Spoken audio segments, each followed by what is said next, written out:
Kemenangan Medina Warda Aulia di babak ke-8 FIDE Grand Swiss atas Grandmaster Elina Danielian diraih dengan partai yang menakjubkan. Ya, pecatur putri Indonesia itu mengalahkan hanya dalam 25 langkah, padahal lawannya itu bukan pecatur sembarangan.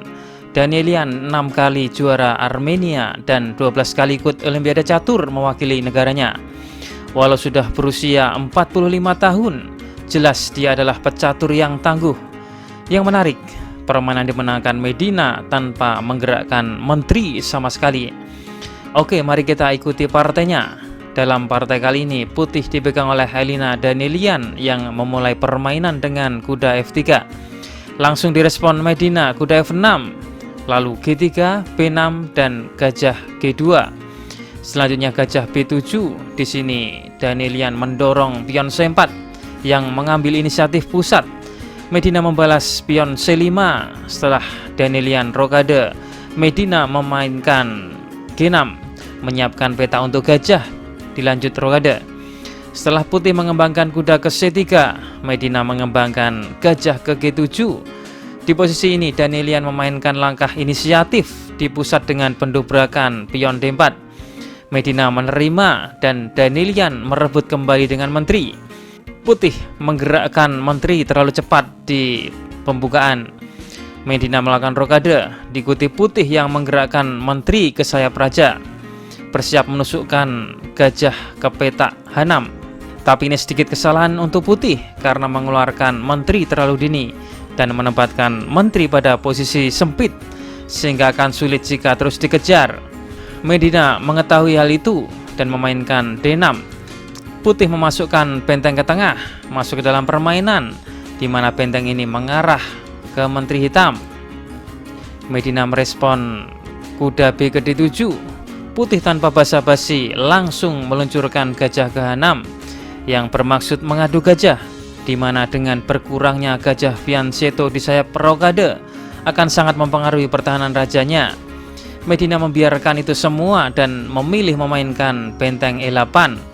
Danielian memainkan benteng satunya masuk ke dalam permainan dan Medina juga bermain sama, B3, dan dibalas pion A6 oleh hitam. Gajah H3, ini adalah sebuah kesalahan, langkah yang tampaknya melakukan pin sehingga memaksa kuda tertahan tidak bisa bergerak, dan secara cerdik Medina memanfaatkan kesalahan itu dengan menggerakkan benteng ke C5, memaksimalkan pergerakan benteng sekaligus memberi peluang kuda untuk bergerak.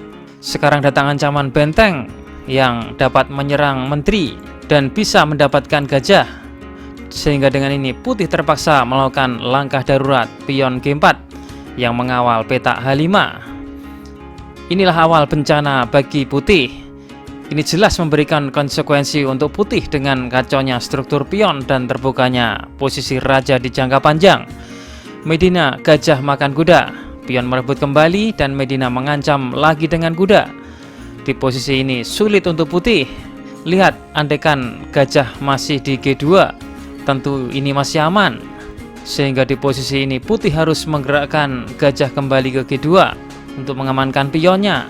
Pion G5, langkah cerdik, langkah luar biasa dari Medina.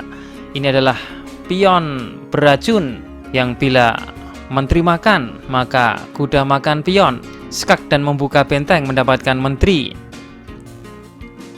Atau jika gajah mengambil pion, maka kuda G6 yang menyerang menteri memaksa menteri lari dan melepas gajah, sehingga benteng makan gajah. Hitam akan menang 1 perwira. Oke, kita kembali ke permainan sehingga di sini putih memainkan menterinya ke H3. Kuda G6, sekarang datang ancaman kuda ke F5 yang mengancam menteri, sedangkan menteri harus mengawal gajah.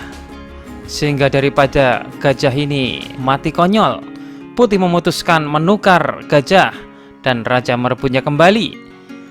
Gajah F1, di sini Medina kembali memainkan langkah cemerlang pion H5. Dengan ide apabila pion putih terpancing makan, maka benteng H8 akan menghasilkan serangan yang sangat-sangat kuat untuk hitam. Karena itulah putih menolak pertukaran dan lebih memilih gajah D3. Medina kuda F4 dan menteri mundur ke F1. Dan inilah kesempatan hitam memenangkan satu pion dengan pion makan pion. Pion makan dan hitam balik memakan dengan kuda. Lihat betapa dahsyatnya sepasang kuda ini membatasi petak-petak di depan Raja Putih. Kuda D5, putih bermaksud mengadu kuda untuk mengurangi tekanan serangan hitam. Tapi di sini hitam tidak menghiraukan dan bermain benteng H8, mengancam pion H2. Di mana pion ini tidak bisa lagi untuk dipertahankan. Danyelian memainkan langkah putus asa gajah F5, tapi Medina tetap kuda makan pion H2. Dan di posisi ini Danyelian menyerah dengan posisi putih yang tidak ada harapan lagi. Apabila partai dilanjutkan, di mana di posisi ini menteri dalam ancaman kuda, putih harus menggerakkan menterinya. Satu-satunya peta aman untuk menteri adalah ke E1. Tapi menteri ini tetap hilang dengan kuda F3 yang skak dan menggarpu menteri.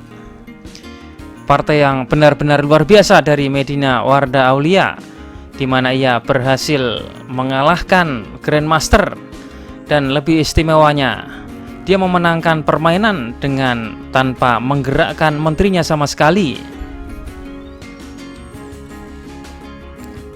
Jawaban asal otak video kemarin, jawabannya gajah G5. Apabila menteri mengambil, maka menteri dituju skakmat. Atau jika C6, maka gajah makan menteri dan raja mengambil, putih akan menang material. Atau jika pion mengambil, maka menteri makan benteng, menteri ke E8, dan menteri makan menteri skakmat. Oke, kita masuk ke sesi asa otak. Temukan langkah terbaik putih untuk memenangkan permainan. Jawaban asa otak ini akan kami tampilkan di video selanjutnya. Selamat menganalisa.